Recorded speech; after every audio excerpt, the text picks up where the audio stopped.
Okay, guys, we are continuing from where we left off. So we were speaking about the symbol of baptism. What does it symbolize? You understand? And we said that when you are under the water, you are now identifying with Jesus on the cross.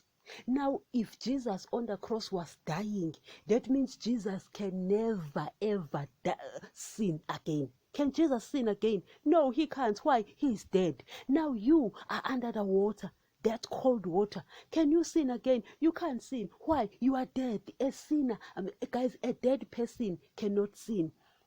So that's why Paul says, we are those who have died to sin. How can we live in it any longer? You can't sin again. You know, you hear those hypocrites in churches who don't believe in the word and hide behind the word grace. They don't even understand what it means. We under grace, we under grace. You know, they continue having sex with their partners outside marriage. They continue loving money. They continue loving the things of the world. They call them blessings. They continue running after riches. You understand? They do their own will. We under grace, we under grace. It's because they don't believe. Those are the things that are said by people who don't believe. Now, Paul here is explaining. That's why I said I love these dudes, because they explain exactly what Jesus said. Because my Lord spoke in a God level, and his disciples are now speaking in our level, because we're human beings, so they speak in our level, so we understand the things that my Lord was speaking about. So now he's saying that baptism is the identification of Christ's death, burial, and resurrection. Then he says in verse 3, or don't you know that all of us who were baptized into Christ Jesus were baptized into his death? Now, if you were underwater, if at one time you were underwater, I'm telling you, you would, if you understand, guys, if you understood what that meant, if you understood, the significance of that action, believe me when I tell you, you wouldn't be having sex outside marriage. You wouldn't be loving money. You wouldn't be loving the things of the world. You wouldn't be running after riches. You wouldn't be doing your own things, your own will. It's simple as that, guys. You wouldn't. Why? It's because you who were baptized, you understand? You were baptized into Christ's death. It means that you were identifying with his death. Your body was no longer alive. The body of sin is no longer alive, because you are now dead.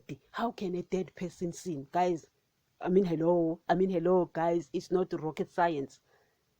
Then verse 4 says, we were therefore buried with him through baptism into death, in order that just as Christ was raised from the dead through the glory of the Father, we too may live a new life. It says we were therefore buried with him through baptism into death. You understand? So when you were under the water, you were dying. You were buried with him. Meaning you can't continue in sin because you were buried. Guys, I'm telling you, understanding salvation, understanding what these guys were talking about, and guys, if you also understand what you were doing, don't go underwater if you don't understand what it means. Don't go underwater. Paul is explaining. Then he says that we too may live a new life. Now, guys, a person who's dead. Now, let's say, for instance, you were doing all of these things. You were having sex with your partner outside marriage. You were loving money. You were loving the things of the world, and you're calling them blessings, and you were seeking after riches and all doing your own will. Now, if you die and you rise again to life, it tells us that we too may live a new life. It means now you are living a new life. When you are getting out of that cold water, you are now living a new life. Meaning, you go home and you call that boyfriend of yours, or you call that girlfriend of yours, and you say, baby, ta-da, bye-bye. And the baby will be like, why are you leaving me? And you say, I was under the water. Guys, it's simple. I was under the water. And then you drop the phone. They don't understand what you mean, but you understand. Why? You were under the water. That's what baptism is all about. If you were under the water, you will make that call and you say, baby, bye-bye. Don't call me again. Why? I was under the water. It's simple as that. You drop the call. Finish, guys. You drop the phone. You understand? If you're running after money, you call your friends. You were running. Guys, what I'm trying to say. You tell them, you say, guys, I'm no longer running after money. What is wrong? I was under the water. Guys, the significance of baptism, if you understand it, it means you died. You are no longer going to do those things. If you are busy consuming alcohol, you call your friends. Guys, it's okay to call them. Don't be like me. You know me, guys.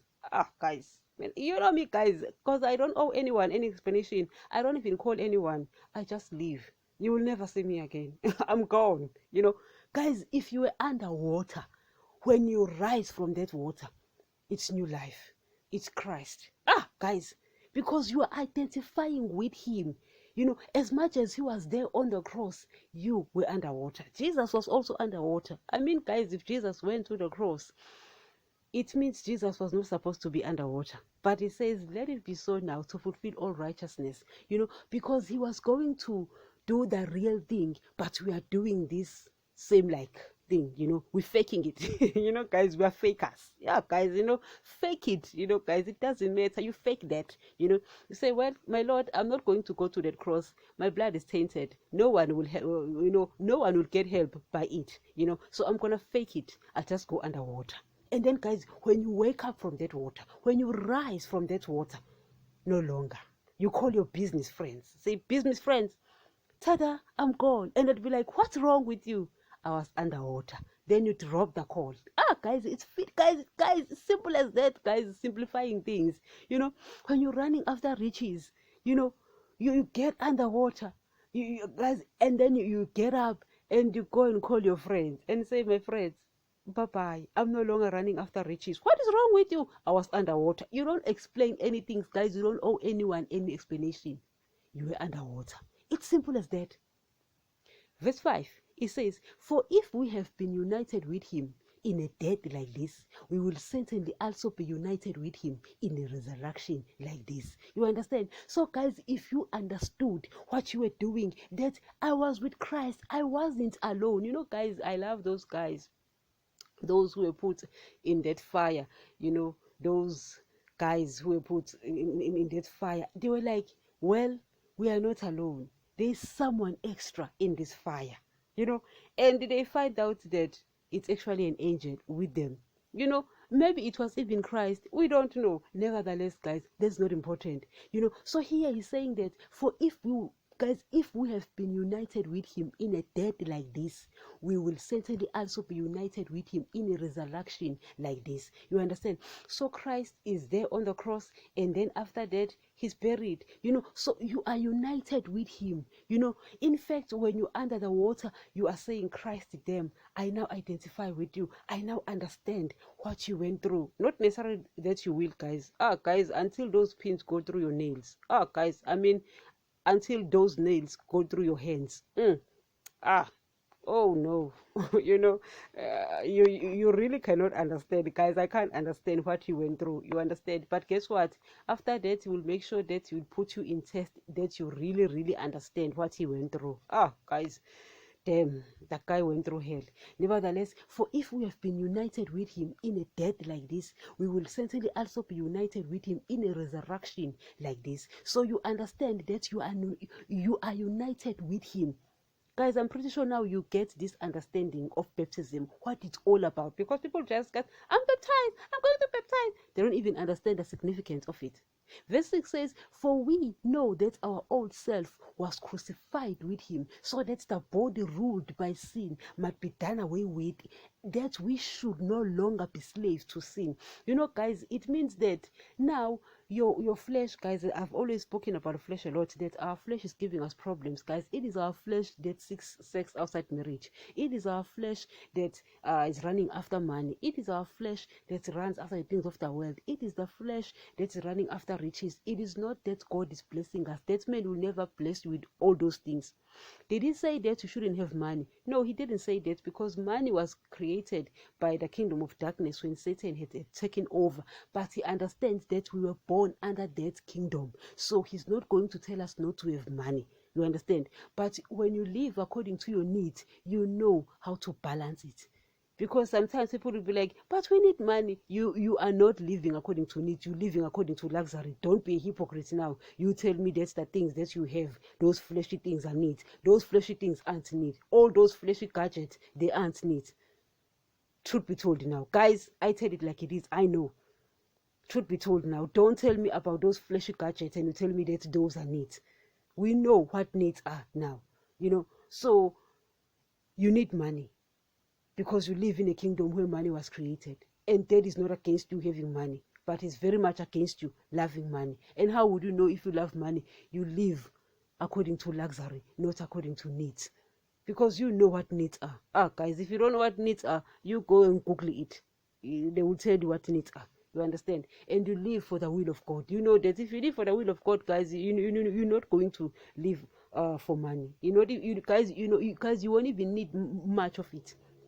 Nevertheless, it says that, for we know that our old self was crucified with him, so that the body ruled by sin might be done away with. It means that now your body, guys, your body is no longer seeking sin. Yes, guys, your body is not immune to sin, but your mind is stronger than your flesh. You understand? You see, guys, when you're doing the wrong things according to Jesus, it means you are empty-minded. You are empty-minded, because if your mind is filled with the right information, then you'll be able to defeat your flesh. I said this, that Jesus was a God. Obviously, a God can't crave sex, because they speak people into existence. They don't have sex to give birth. They speak people into existence. Jesus did this to Adam and Eve. You understand? So they didn't. But because he was put in a body like this, his body gave him problems. His body craved for sex because he partook of our flesh. But because of the strongness of the knowledge he had in his brain, in his mind, he was able to defeat all of that. Guys, his flesh lasted after the things of the world. His flesh lasted after money. You understand? After riches. But he fought all of that. Why? Because of what he had in the mind. He had a strong knowledge, guys, in the mind. Guys, when your knowledge is very strong, you fight, and when you're fighting your body and your mind is strong, it tells by the things you don't do. Wow, this person is no longer doing this. Why? The mind is stronger. The mind, guys, is stronger. You understand? So, for we know that our old self was crucified with him. So he's not the only one who was there on the cross, who was crucified. You also were crucified with him through that baptism. Guys, we are explaining what baptism is all about. You need to understand what baptism is all about. Guys, let me stop here. I'll continue next. Thank you.